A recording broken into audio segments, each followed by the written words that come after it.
Oke, ya, rekan-rekan Mas T. Kali ini kita ketemu di sesi ketujuh dari rangkaian pembelajaran mata kuliah eh,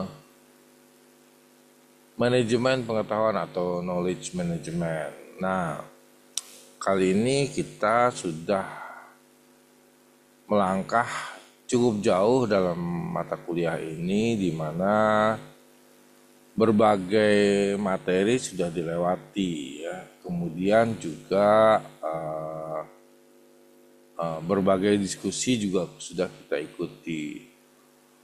Eh, tapi saya masih mengingatkan buat mahasiswa yang sekarang sedang mengikuti, silahkan teman-teman juga ikutan dalam diskusi dan jangan sampai terlambat, karena tentu saja kita memerlukan suatu nilai yang optimal ya dalam penilaian kali ini.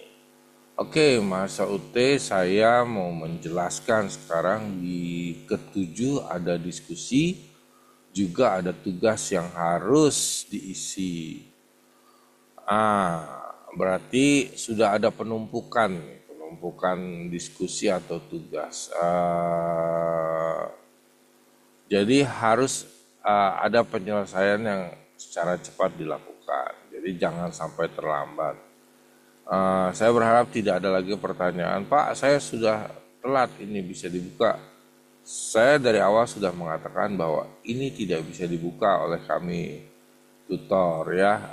Jadi Anda saja yang harus cepat nih ya melaksanakan tugas dan diskusinya.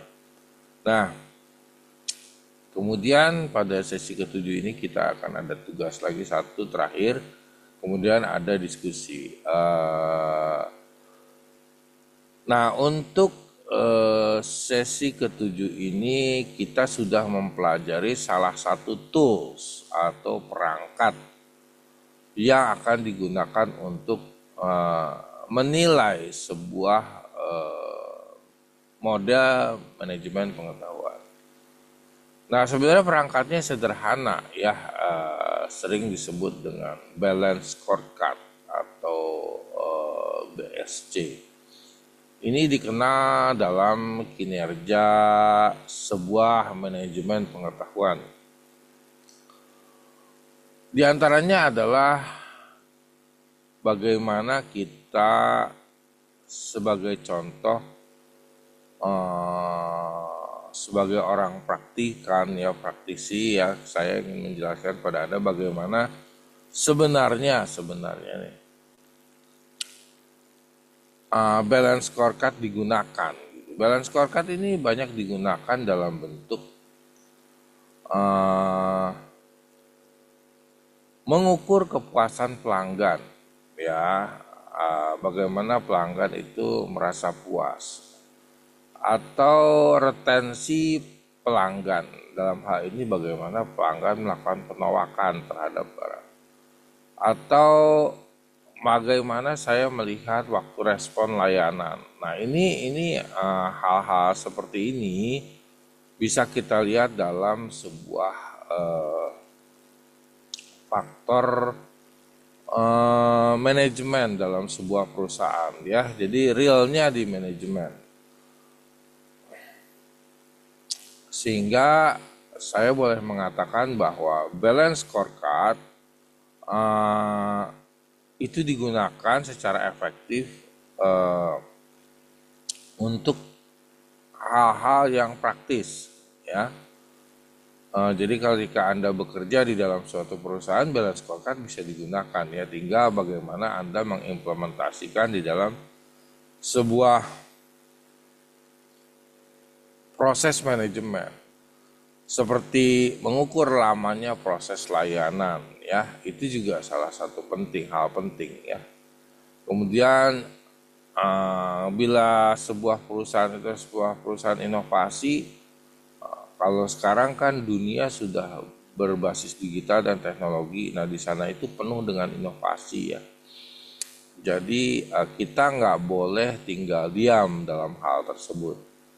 Perlu ada inovasi-inovasi dalam proses. Nah, kalau kita lihat di beberapa negara besar, negara-negara industri maju, kita berbicara tentang inovasi dan proses.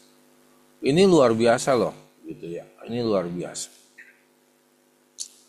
Kenapa saya bilang luar biasa? Karena di sana itu pencapaian-pencapaian terhadap inovasi dan penemuan-penemuan tinggi. Nah, kita ini di negara yang di tempat yang vibe-nya sudah berbasis teknologi. Anda bisa menggunakan hal tersebut di handphone, bisa. Nah, ini kita bisa mengukur tingkat inovasi kita seperti apa dalam sebuah perusahaan. Kemudian yang kedua, yang selanjutnya mungkin kita bisa berpikir tentang efisiensi dalam operasional. Baik itu dalam proses pengiriman barang misalnya, proses distribusi, proses apapun juga ya, efisiensi dalam operasionalnya bisa diukur. Tapi ini dalam manajemen ya, bukan dalam bentuk stok barang dan segala macam. Itu beda lagi cara pengukuran. Tapi ini operasionalnya efisiensi dalam layanan, dalam apa. Nah, konsep ini banyak digunakan dalam sebuah bisnis atau manajemen. Jadi dalam prosesnya, kalau dalam sebuah perusahaan kita bisa mengembangkan beberapa poin ya. Saya langsung ke perusahaan ya. Mudah-mudahan teman-teman yang mau masuk ke perusahaan, ke dalam dunia bisnis bisa mempersiapkan ini ya. Yang mau masuk ke dalam sebuah perusahaan nggak mudah ya. Kita kan mau kerja di dalam sebuah perusahaan. Gimana sih kerjaan itu? Nah, itu. Kenapa orang yang lebih berpengalaman lebih banyak dilirik? Nah, kenapa? Karena bisa saja orang yang lebih berpengalaman itu sudah mengalami berbagai pelatihan, sudah mengerti medannya. Nah, makanya ketika Anda masih baru fresh graduate nih dalam sebuah pendidikan, ada kalanya saya menyarankan Anda untuk coba dulu dengan meriset. Kalau masuk dalam sebuah perusahaan, riset dulu perusahaan ini perusahaan apa sih? Perusahaan ini bekerja dalam bidang apa sih? Perusahaan ini mengerjakan apa sih? Dalam ekonominya, di dalam keuangannya, di dalam manajemennya, ngapain sih dia di dalam? Itu adalah langkah pertama di mana Anda mengetahui sebuah perusahaan itu mampu atau tidak. Anda mampu atau tidak masuk dalam sebuah perusahaan ya. Nah, itu salah satu bentuknya yang saya mau ingin. Ini loh, teman-teman belajar gitu ya. Untuk riset dulu, profiling dulu perusahaan tersebut seperti apa. Baru Anda coba masuk, kemudian ketika ada wawancara atau tes, Anda mengetahui bentuk-bentuk perusahaan itu dan Anda tahu cara kerjanya gitu ya. Kalau bisa berpikirlah out of the box di situ. Nah, ini adalah bagian dari manajemen pengetahuan yang Anda harus miliki ketika masuk dalam sebuah perusahaan. Jadi kita nggak kosong masuk ke situ karena sudah punya manajemen pengetahuan terhadap perusahaan tersebut ya. Kemudian teknologi juga berperan penting dalam sebuah perusahaan. Jangan salah, teknologi sangat penting dalam sebuah perusahaan. So saya pernah di SDM, jadi saya mengerti ada orang yang masuk kayak main lotre, kayak main lotre. Jadi masuk nggak masuk kita lihat aja dulu, tunggu. Kita butuh orang yang mengerti perusahaan. Kalau Anda tidak mengerti perusahaan kita, gimana kerjaannya nanti serabutan gitu ya. Nah, minimal Anda fresh graduate punya profiling dulu terhadap perusahaan. Nah, itu contoh yang saya ingin kasih tips buat Anda yang baru mau masuk. Kemudian selanjutnya adalah tingkat kompetensi pegawainya. Nah, Anda tuh harusnya punya sesuatu yang kalau mau masuk tuh tinggal lihat dulu manajemen pengetahuan di kepegawaiannya seperti apa. Ini kalau misalkan sudah masuk ya, kalau di luar masih belum tahu, tapi Anda bisa lihat profilingnya lah dari performanya dalam sebuah perusahaan. Bahkan kalau bisa sih sebelum Anda masuk, misalkan itu perusahaan jasa, coba-coba lihat profilingnya seperti apa. Anda tes dulu sebagai pelanggan atau apa gitu. Supaya Anda tahu, oh ini tingkatnya seperti ini. Jadi Anda harus paham gitu ya. eh Ya itu adalah salah satu tips triks di mana sesuatu pekerjaan itu bisa diraih dan orang bisa mengerti. Kemudian jangan lupa juga ya di dalam situ ada manajemen networking. Ini sangat penting ya bekerja sama dengan orang lain.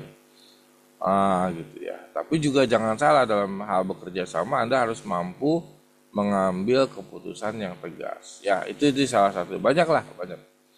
Proses-proses itu banyak, nanti Anda bisa cari di profiling bagaimana Anda mau cari kerja atau Anda mau pindah kerja gitu ya. Pasti kalau yang sudah pengalaman punya.